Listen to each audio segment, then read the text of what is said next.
Stop overthinking. Because every time na tayo ay nagiging anxious, ang lagi natin kagad iniisip yung worst case scenario.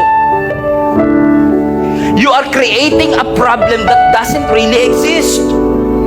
Anxiety is a natural human response, but living in anxiety is a bondage. God has not given us a spirit of fear, but of power and of love and of a sound mind. God's will for you is not a sick mind, but a sound mind. Ang kalooban ng Diyos sa'yo, magkaroon ka ng reasonable, sensible, and sound mind. You have to understand, mga kapatid, that not everything in your life is an asset. Not everything in your thoughts is helpful. Not everything in your mind is beneficial. Sometimes kailangan mo magpalayas ng negative thoughts. Kailangan mo magpalayas ng mga kaisipan na iniisip kagad natin, nagiging concern kagad tayo sa worst case scenario. Hindi lahat ng nasa cellphone natin beneficial. Hindi lahat ng facts ay truth. So we have to have that sound mind, reasonable, para malaman natin ano ang dapat itapon, ano ang dapat i-consume. Ang sabi ng science, ang bawat tao daw po ay may average ng 7,000 to 8,000 thoughts a day. And watch this, yung iba 40,000 thoughts a day. And this is surprising. Majority of what we think is negative. A lot of us and a lot of people are stuck in the prison of overthinking. Hanggang ngayon, nakapreso ka pa din, nakakulong ka pa rin. Hindi mo magawa ang pinapagawa ng Panginoon. Hindi lang dahil takot ka, kundi dahil nag-overthink ka sa mga pwedeng mangyari sa future. Paano kung hindi niya ako tanggapin? Paano kung ma-reject ako? Paano kung hindi ko ito magawa? Paano kung malugi? Hindi ka pa nagsisimula ng negosyo, iniisip mo na kagad pagkalugi. Hindi mo pa siya sinasagot, ang iniisip mo na kagad hiwalay. Nag-overthink ka, paano pag malate ako sa airport, iwanan ako ng eroplano? Pag nakasakay na, paano pag bumagsak to?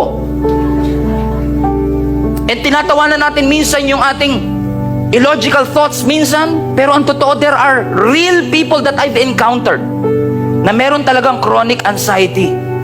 Hindi sila makatulog, hindi sila mapakali, and it is affecting their body. Nanginginig, nagchichill, pinagpapawisan na malagkit na hindi nila alam kung saan nanggagaling.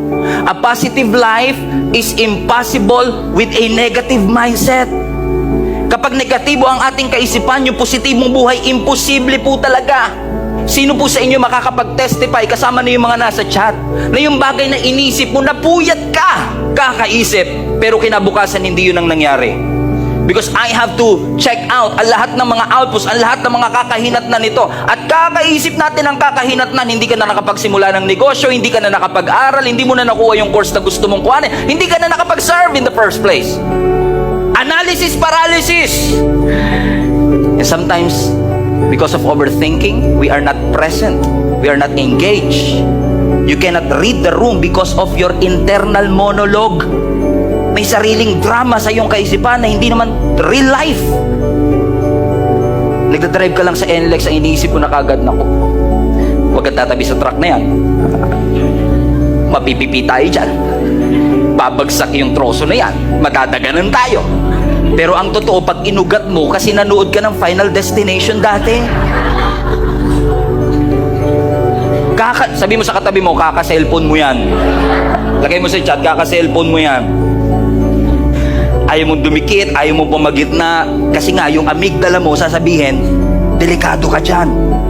Eh dahil nga ikaw ay overthinking, ang sabi ng prefrontal cortex mo, okay lang, wag ka na tumuloy. Isipin mo mangyayari sa'yo. Pag nabagsakan ka niya, mawawalan ka ng pamilya, kawawa naman yung mga anak mo. Yung mga anak mo, lalaking walang mga magulang, hindi sila makakapag-aral, hindi sila magkakaroon ng magandang kinabukasan, mamamatay silang walang magulang. What consumes your thought will eventually control your mind. Do not be anxious about anything. In other words, do not allow anxiety to control your thoughts. Do not allow anxiety to control your mind. And allow the Holy Spirit to govern your decisions.